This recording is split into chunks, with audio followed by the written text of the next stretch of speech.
తాకట్లో ఉన్న మీ బంగారాన్ని విడిపించి ఆ రోజు ఆన్లైన్ రేటుకి కొంటాం. Sharma gold company. నేను ప్రస్తుతం విజయవాడ రామలింగేశ్వర నగర్లో ఉన్న గాయత్రి రోడ్లో ఉన్నా. ఇక్కడ కొంతమంది బాధితులు ఉన్నారు.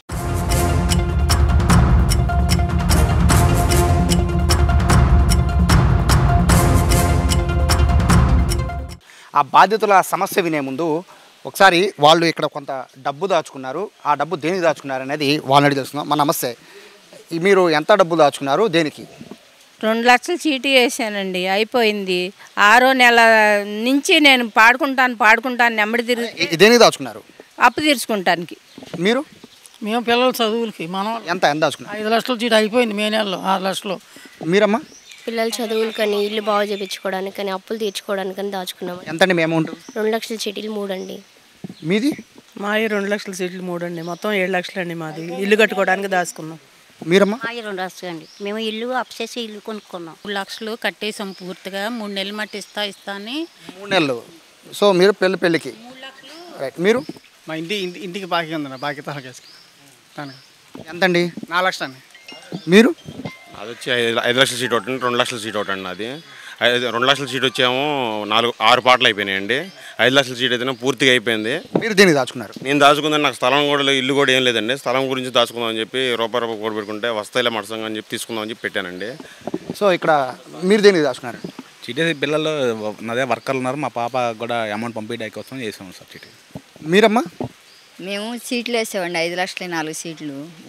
వడ్డీలో ఇంట్రెస్ట్ బాకీలో ఉండి అసలు పాడినా కానీ 4 నెలలు అవుతుందో ఇవ్వలేదు.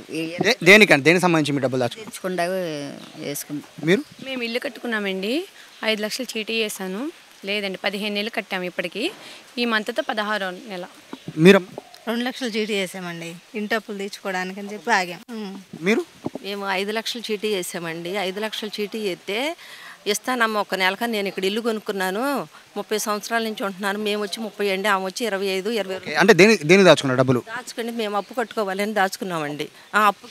సో ఇక్కడ మనకు కనబడుతున్న వాళ్ళు జస్ట్ 10%. అంటే ఇక్కడ ఉన్న వాళ్ళు కేవలం 20 మంది. 200 మంది రామలింగేశ్వర నగర్లో ఒకళ్ళు పెళ్లి కోసం, ఒకళ్ళు ఇల్లు కట్టుకోవడానికి, ఒకళ్ళు ఇంటి మీద అప్పును తీర్చుకోవడానికి 1 కాదు 2 కాదు రకరకాలుగా ప్రతి నెల కూడా 25,000 రూపాయలు ప్రతి నెల తిన్నా తినకపోయినా 25,000 రూపాయలు తెచ్చి ఎవరికి ఇచ్చారు తెలుసా? ఒకసారి ఈ ఫోటో చూడండి.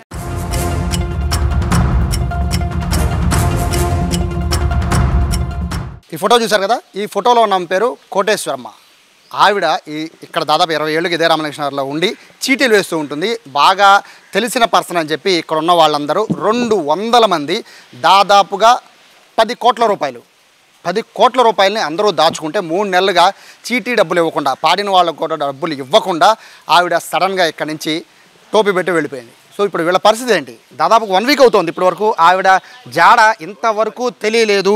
పోలీసులకి వీళ్ళు కంప్లైంట్ ఇచ్చినా ఇంతవరకు రెస్పాన్స్ లేదు. ఆవిడ ఎక్కడుంది, ఆ డబ్బులు ఏమయ్యాయి? ఒక్కొక్కళ్ళది ఒక్కొక్క కన్నీటి గాథ. బేసిక్గా వీళ్ళ మొహాల్లో ఎవరిలో కూడా అంటే చెప్పేటప్పుడు ఎంత బాధపడుతున్నారంటే వాళ్ళది రూపాయి కూడబెట్టుకున్న కష్టం. ఇది కనీసం వాళ్ళ పిల్లలతోనే సంతోషపడేవాళ్ళు. వాళ్ళెవరో బయట వాళ్ళకి ఇచ్చి దాదాపుగా 10 కోట్ల రూపాయలు అంటే మామూలు విషయం కాదు. సో వీళ్ళందరికీ ఇప్పుడు ఎవరు న్యాయం చేస్తారు? బేసిక్గా అనాథరైజ్డ్ చీటీస్ అనేవి రెగ్యులర్గా ఉంటూనే ఉంటాయి. కానీ అనాథరైజ్డ్ చీటీస్కి ఇప్పుడు ఆ బాధితురాలను పట్టుకుంటే తప్ప ఆ డబ్బులన్నీ బయటకు వచ్చే పరిస్థితి లేదు. ఇంత డబ్బు దాచుకున్నారు, 1 కాదు 2 కాదు 200 మంది ఈ కాలనీ వాళ్ళే. అంటే ఏ నమ్మకంతో ఆవిడ తిరిగిస్తుందని ఏ నమ్మకం మీకుంది? అట్టా చెప్పిందండి మాటలు. బాగా నమ్మించి నేను పాడుకుంటాను, 6 నెలల నుంచి అప్పు వడ్డీ కట్టలేకపోతున్నాను తిరుగుతుంటే, నీకెందుకు వచ్చే నెల చూద్దాం, ఈ నెల పెట్టేసి ఆ పాట పెట్టే ముందు వెళ్తేనేమో రేపు పెడతానందే, రేపు వెళ్తేనేమో పెట్టేసానంది. ఫోన్లో పెడుతుంది పాటలు. పాడకానికి రానివ్వట్లే. 5 లక్షల చీటీ మే నెలలో అయిపోయింది. 1,05,000 లక్షలది. ఇంకా 5 లక్షల చీటీ ఈ నెలలో నేను పెట్టింది. 7వ తారీఖున పెట్టింది, 5వ తారీఖున పెట్టాల్సిన చీటీ. ఎందుకని అనుమానం ₹1,00,000 పాడేసాను నేను. 4 లక్షలు. ఇంకా కొత్త సీట్లు అన్నీ 12 అయిపోయినాయి. 5 లక్షలు. 2 లక్షల చీట్లు 2, ₹1,00,000 చీట్లు 3. అవి కాక ఇంటికి 5 లక్షలు. మీరు ఇంట్లో వాళ్ళకి తెలియకుండా ఇంట్లో ఇచ్చే వాళ్ళ డబ్బు అంటే మీ మగవాళ్ళ డబ్బులతో రూపాయి కూడబెట్టుకుని దాచుకుని సైలెంట్ కట్టుకుంటారు. కొంతమంది ఏంటంటే ఇంట్లో వాళ్ళు జాగ్రత్తగా దాయమ్మా అని మీ చేతిలో పెడితే మీరు చీటీలు కట్టుకున్నారు. మరి ఇప్పుడు మీ డబ్బులు లేవు, మరి ఏమడుగుతున్నారు ఇంట్లో? అయిపోద్ది బాబు. ఇప్పుడు మేము స్టేషన్కి వెళ్ళామండి. గొడవలు అయిపోతున్నాయి రోజు సాయంత్రం గోల ఇళ్లలో. అది 5 సంవత్సరాలు మట్టి నేను పనికి వెళ్తా కట్టుకున్నా పాప పెళ్లి కోసం. మాకు ఎలాగోలా ఇప్పించింది సార్ పోలీసు వాళ్ళు ద్వారా. మా ఆయన మంచాలో ఉన్నారండి, పచ్చివాత వచ్చింది. మా అబ్బాయి బాగుంటలా, ఇద్దరు మంచాలో ఉన్నారు, అన్నీ కట్టుకున్నాం. సో ఇక్కడ వెనకాల కనబడుతుంది అన్న అదరండి.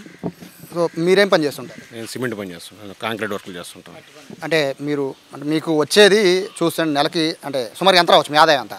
నెలకి ఆదాయం అనేది ఎంతనే ఉండదండి. వస్తూ ఉంటే వెళ్ళిన రోజు వెళ్తుండో చేసుకుంటాం. కాకపోతే రూపాయి దాచిపెట్టుకునిందంటే మనం తినక కట్టుకున్నాము.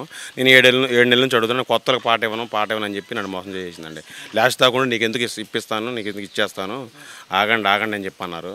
సర్లేండి మనోళ్ళే అని చెప్పి మా మామయ్య గారిని అడిగితే ఆడికి బోల్దాడు, కొత్త వాళ్ళే కదా ఇస్తాను లేకపోతే నేను 3వ పాట పాడుకుంటాకి వెళ్తే కూడా 70 నుంచి 80 వేల పాట పెంచేసింది. సర్లే లాస్ట్ దగ్గర 2 పాటలే కదా ఉంది, లాస్ట్ తీసుకుందని చెప్పి ఆగాను నేను. లాస్ట్ పాట మనకి ఇస్తానని చెప్పింది. రేపు 20వ తారీఖు ఇస్తా, 10వ తారీఖు ఇస్తా, అట్లా వారం గడుపుకుంటా నన్ను బాగా ఇబ్బంది పెట్టేసిందండి. ఇంట్లో ఫ్యామిలీ చాలా గొడవలు అయిపోయింది. మా అమ్మగారు ఎంత కట్టారు? 5 లక్షల చీటీ అయిపోయి 3 నెలలు అయింది. దేనికి డబ్బులు దాచుకున్నారు? దేనికంటే ఇల్లు కడదాం, పైన వేద్దాం. ముగ్గురు మనవరాలు ఉన్నారు. మా ఆయన సబ్ ఇన్స్పెక్టర్ వద్దన్నాడు, అలాగే వెళ్ళిపోయింది. సరే వద్దు బ్యాంకులో కడదాం, 25 కాసులు బ్యాంకులో ఉన్నాయి, దానికి కడతాం. వద్దంటే నాది బలవంతం. నా కొడుకు 3 ఆడపిల్లలు ఉన్నారు. మాకైతే అక్కర్లా, 10 మందిని పెంచగలుగుతాను నేను. చేసి నేనే లారీ తీసుకునేటప్పుడు 40,000 ఇచ్చాను. ఉట్టిదే చీటి పాడి వస్తే అయ్యో తీసుకెళ్ళు నాకు ఇవ్వమని. మీరు వద్దన్నారు, మీ ఇంట్లో వాళ్ళు వద్దన్నారు, మీరు కట్టారు. మరి ఇప్పుడు ఏమంటున్నారు మీ ఇంట్లో వాళ్ళు? కొడతాం కాదులే, మాట్లాడతాం. ఆయనకి నాకు మాటలేవు. ఎందుకు చెప్తే ఇలా నేను వెళ్ళి అడిగి వస్తాను. 3 నెలలు అయింది చీటి పాడాను. నేను వడ్డీ వేసి ఇస్తాను, 5,000 ఇస్తానంది. మేము వడ్డీలు తినే మనుషులుగా నీకు తెలుసుగా, నేను వడ్డీ నీకు కట్టాను కానీ నేను దగ్గర వడ్డీ నా డబ్బులు నాకు ఇచ్చేసి నేను నగలు ఇరిపించుకో. 5 లక్షలు 5 లక్షలు కాదండి, వినండి. మళ్ళీ ఇంకొక 5 లక్షలు 16 చీట్లు అయిపోయినాయి. 16 ఒకటి ఇంకోటి 10 ఇంకా 2 లక్షలది 8 అయిందో 12 అయిందో అది అన్నీ మొత్తం రాసే ఉన్నాయి. ఆయనే రాశారు. వద్దంటే ఇంట్లో లేదు, జీతం అంతా తగలబెట్టేస్తున్నామని తిట్టిన 20 సంవత్సరాల నుంచి తెలుసు. బట్టలు ఉతుక్కుని బతికేది బట్టలు ఉతుకుని మీరు ఎంత దాచుకున్నారు? దేనికి, ఏ పర్పస్? మేము మధ్యలో మా ఉండి వేయించామండి. మా పిన్నోళ్ళు వాళ్ళ పిల్లలు ఈ మధ్యన జాబులు వచ్చి ఇల్లు కట్టుకుంటా కానీ ఊళ్ళో వేశారు. వేస్తే ఒక 6 లక్షలు ఉన్నాయి. వాళ్ళ 6 లక్షలు ఇస్తే 3 లక్షలు ఇచ్చింది, ఇంక 3 లక్షలు ఇవ్వాల. వాళ్ళు బాగా చిన్న బతుకులు వాళ్ళే కాడ. ఈ మధ్యలో ఏదో పిన్నోళ్ళు ఇల్లు కట్టుకుంటారు కదా అనేసి ఉంచాం. తర్వాత మా ఆయన ఆటో డ్రైవరు, నేనేదో దాంట్లో పనిచేస్తాను, కట్ట మీద హోటల్లో పనిచేస్తాను. మా యొక్క 2 లక్షలు ఉన్నాయి. అలాగే పిల్లల చదువుల కోసం అనేసి ఇన్సూరెన్స్ ఆటోకి ఫైనాన్సే కట్టుకుందామనేసి అలా వేసుకున్నాం. కొత్త ఆటో కొనుక్కోవాలి అది అని వేసుకుంటే ఆ డబ్బులు కూడా ఇలా తినేసేసింది. ఇలా లేకోకుండా ఇప్పుడు మమ్మల్ని అందరినీ రోడ్డు మీద మా వాడగడ ఈ గల్లీ నుంచి ఆ చివరి వరకు అన్ని చిన్న బతుకులు అండి. చాలా రూపాయి పోగేసుకుని ప్రతి వాళ్ళు ఏదో చేసుకున్నాం. కళలు అన్నీ నాశనం చేసేసింది. 10 సంవత్సరాలు బట్టి ఇచ్చింది, 10-15 సంవత్సరాలు బట్టి ఇచ్చింది. ఇప్పుడు సడన్గా అసలు ఎవ్వరు నమ్మకం ఇది లేదండి. అలా నమ్మకం ఇచ్చేసేసింది ప్రతి ఒక్కరు. మా అన్నీ మేము పాడుకున్న మే 20కి మా 6 లక్షల చీట్లు అయిపోయినాయి. ఇదిగో రేపెత్తా, అదిగో రేపెత్తా అని ఫస్ట్ మే 20 అయిపోతే జూన్ 20కి చెప్పింది. జూన్ 20కి జూలై 15కి చెప్పింది. జూలై 15 అందే ఆ రోజు ఫోన్ చేసి కూడా గొడవాడాను. ఏంటి ఇలా చెప్తున్నావు, వాళ్ళు డబ్బులు అడుగుతున్నారు ఏంటి, మాకు ఇవ్వాల్సిందే, మధ్యలో ఉండిపోయి నేను ఇట్లా ఉన్నానని అనేసి అంటే లేదు 20తో లాస్ట్ డేట్ ఉంది. 20తో లాస్ట్ డేట్ అంటే నేనేం చేశాను, 20 సాయంత్రం వెళ్దామని బడికి శుక్రవారం నాడు ఇట్లా నైట్ ఇట్లా జరిగిందని తెల్లారి పొద్దున్న జరిగితే ఇంకెవరికాళ్ళే గోలు అన్నాము. మా పిల్లల చదువుల గురించి ఇలా మేము వేసుకున్నాం రూపాయి కోసం. ఇవాళ ఎన్ని నాశనం చేసేసింది. మా డబ్బులు మాకు ఎట్లా కొట్ట మీడియా తరఫున మీరు ఎట్లా కొట్టలో లాక్కిచ్చి మా డబ్బులు మాకు ఇప్పించాల్సిన కోరుతున్నాం. వాళ్ళ అమ్మకి వాళ్ళందరికీ తెలుసు కానీ డ్రామాలు ఆడుతున్నారు. వాళ్ళకి ఇచ్చింది అంటున్నారు. ఇచ్చిందని నిన్న సాయంత్రం కాడ వాళ్ళు మా వెనకమాలు వచ్చి డబ్బులు రాపిచ్చి కాడ మా ఇదేంటి వాళ్ళేమో అదేంటి వాళ్ళ అమ్మ అందంట, ఇదేంటి వాళ్ళ ఫలానా వాళ్ళకి సంటి అని అతనికి 14 లక్షలు ఇచ్చేసేసింది. ఏమి అవసరం లేదు, 14 లక్షలు అని రాపిచ్చారంట, 2 లక్షలు ఇవ్వాలి అని వాళ్ళోళ్ళు ఒక అతనేమో మా వెనకమాలు వచ్చి డబ్బులు రాపిస్తున్నారు. ఇప్పుడు దాకా అయితే ఇక్కడ ఉన్న వాళ్ళు ఎవరికి న్యాయం జరగలేదు. సో గురుగారు మీరు ఎంత దాచుకున్నారు? మాది 8 లక్షలు సార్. దేనికి, ఏ పర్పస్ మీద? 5 లక్షల చీటీ ఒకటి, 1,00,000 రూపాయల చీటీ ఒకటి, 16 months అయిపోయిందండి. మాకు 2 లక్షలు విడిగా మళ్ళీ ₹2 వడ్డీకి అని చెప్పి ఇచ్చాం మేము. ఏ పర్పస్ మీద దాచుకున్నారు? మా మేనగోడల మ్యారేజ్ కోసం అని చెప్పి మా అక్క వాళ్ళ చీటీ అండి, 5 లక్షల చీటీ, వాళ్ళ చీటీ అని చెప్పి మనం దాచుకున్నాం. పరిస్థితి ఏంటండి? ఇప్పుడు ఆవిడ 1 వీక్ అయిపోయింది, మీరు కంప్లైంట్ ఇచ్చారు, ఇప్పుడు ప్రస్తుతం ఎక్కడుందో తెలియదు, ఆ డబ్బులు ఏవైనాయో తెలియదు. మేమందరం ఒకటే పోరాడుతున్నాం సార్. నా ఒక్కడి కోసం నేను ఫైట్ చేయట్లేదు. అందరూ ఉన్నారు, ఇక 100-150 మంది ఉన్నారు. అందరి కోసం అందరూ నిలబడుతున్నామండి. ఆఖరి నిమిషం వరకు కూడా అందరం నిలబడతాం. రూపాయి మాకు వచ్చే వరకు కూడా మేము ఫైట్ చేస్తామండి. ఏంటంటే చిన్న చిత్త బతుకులండి. కూలి పనులు చేసుకునే వాళ్ళు ఉన్నారు, ఆటోలు తోలుకునే వాళ్ళు ఉన్నారు, హోటల్లో పని చేసుకునే వాళ్ళు ఉన్నారు, అనేక మంది ఉన్నారండి. కానీ వీళ్ళందరూ డబ్బులు తీసుకెళ్ళిపోయి వాళ్ళు ఏదో ఊర్లు వెళ్ళిపోయి ఎంజాయ్ చేసేసి మా డబ్బులతోటి వాళ్ళు ఎంజాయ్ చేయటం ఏంటి నాకు అర్థం. గత సంవత్సరం కాలంగా జనవరి డిసెంబర్ నుంచి కూడా ఎవరికీ రూపాయి బిళ్ళ ఇవ్వలేదని మొన్న ఎంక్వైరీ తెలియదండి. ఇక్కడ అనాథరైజ్డ్ చీట్లు అంటే ఆడవాళ్ళకి తెలియదండి, చుట్టుపక్కల వాళ్ళు నమ్మేస్తూ ఉంటారు, ఎందుకంటే కలిసిమెలిసి ఉంటారు కాబట్టి 10-20 ఏళ్ళుగా నమ్మేస్తుంటారు. బట్ మీలాంటి వాళ్ళకి తెలుస్తుంది బయట ఇంత మోసాలు జరుగుతున్నాయని తెలుస్తుంది, నమ్మిన వాళ్ళు కూడా ఏదో ఒక రోజు ముంచేస్తారని తెలుస్తుంది. అయినా కూడా ఎందుకని అంత గుడ్డిగా ఏ హామీ లేకుండా, లేకపోతే అంటే వాళ్ళ దగ్గర నుంచి ఏముందని మీరు అన్ని చీటీలు కట్టారు? వచ్చిన మనిషి కాదు కదండి, ఇక్కడి నుంచో ఇక్కడే ఉన్న అమ్మాయి కదా, వాళ్ళ చుట్టాలు వాళ్ళందరూ. ఇప్పుడు ఒక్క అమ్మాయి ఉందనుకోండి, ఆ ఒక్క అమ్మాయిని చూసి ఏమి ఇచ్చారు ఎలా వేశారు అనొచ్చు. వాళ్ళ చుట్టాలందరూ ఇక్కడే ఉన్నారు. వాళ్ళ బేసిక్గా ఇక్కడ ఒక డౌట్ ఏంటంటే, ఆవిడికి 10 కోట్ల ప్రాపర్టీ ఉందనుకోండి, ఆవిడ 5 కోట్లు చీటీ చేసిందంటే ఒక అర్థం ఉంటుంది. బట్ ఆవిడ ఇల్లు కూడా 80 లక్షలు వాల్యూ చేయదు అని అంటున్నారు.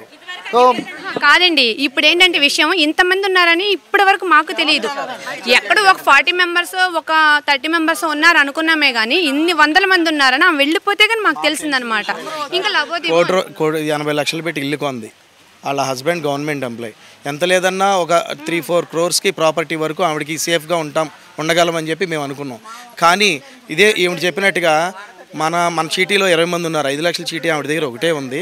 ₹1,00,000 2 లక్షల చీటీలు ఒకటి గట్టిగా ఉంటే ఒక ₹10 లక్షల చీటీలు వేస్తుంది ఆవిడ.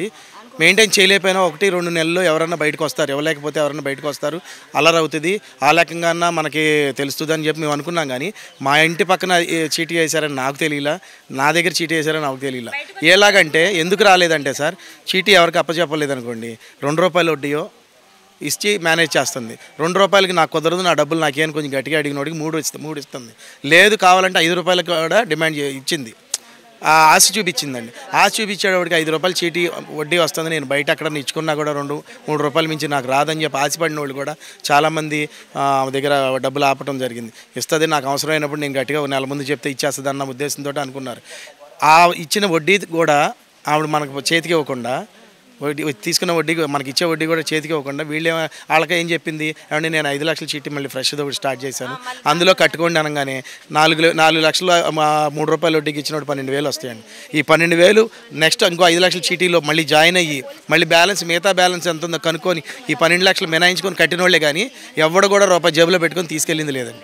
సో ఇక్కడ మనకు కనబడుతోంది అంతా కూడా, వీళ్ళందరూ ప్రస్తుతం ప్రతి ఒక్కళ్ళ ఇంట్లో ఒక యుద్ధం ప్రతిరోజు జరుగుతుంది. ఎందుకంటే వీళ్ళ ఇంట్లో తెలియకుండా కొంతమంది ఇంట్లో వచ్చిన డబ్బులు దాచుకొని చీటీలు తిప్పుకుని కొంతమంది. సో ఇంతమంది కూడా ప్రస్తుతం ఇప్పుడు రోడ్డు పాలైపోయిన పరిస్థితి కనబడుతుంది. ఆమెకి సంబంధించి ఇంతవరకు కోటేశ్వరమ్మ కానీ వాళ్ళ బంధువులు కానీ, అంటే ఆవిడతో పాటు ఉన్న చుట్టాలు కానీ ఎవరు కాంటాక్ట్ లేదు, ప్రస్తుతానికి ఎక్కడ దొరకట్లేదు. అయితే కోటేశ్వరమ్మ ఎక్కడుంది అనే విషయం పైన ప్రస్తుతం పోలీసులు ఎంక్వైరీ చేస్తున్నామని చెప్తున్నప్పటికీ అనాథరైజ్డ్ చీటీలు ఎప్పటికైనా, అంటే వీళ్ళంటే ప్రస్తుతం బాధితులు, వీళ్ళు కూడా కోటేశ్వరమ్మ సరిగా ఉంటే వీళ్ళు బాధితులు అయ్యేవాళ్ళు కాదు. కానీ వీడియో చూస్తున్న చాలామందికి అలర్ట్ అవ్వాల్సిన విషయం ఏంటంటే, ఎంత బాగా తెలిసినా కూడా ఖచ్చితంగా ఒక నిఘా అయితే ఖచ్చితంగా ఉండాలి. 2-3 నెలలు చీటీ ఆపితే మాత్రం మీరు కూడా వీళ్ళలాగా బాధితులు అయ్యే పరిస్థితి ఉంటుంది. కాబట్టి పెళ్ళిళ్ళ కోసం, పిల్లల చదువుల కోసం, అలాగే ఇళ్ల స్థలాల కోసం రూపాయి కూడబెట్టుకుని దాచుకున్న డబ్బులన్నీ కూడా ఒకళ్ళు తీసుకెళ్ళిపోతే ఎంత బాధ ఉంటుందో ఇప్పుడు వీళ్ళంతా కూడా అనుభవిస్తున్నారు. వీళ్ళకి సమాధానం చెప్పాలంటున్నారు.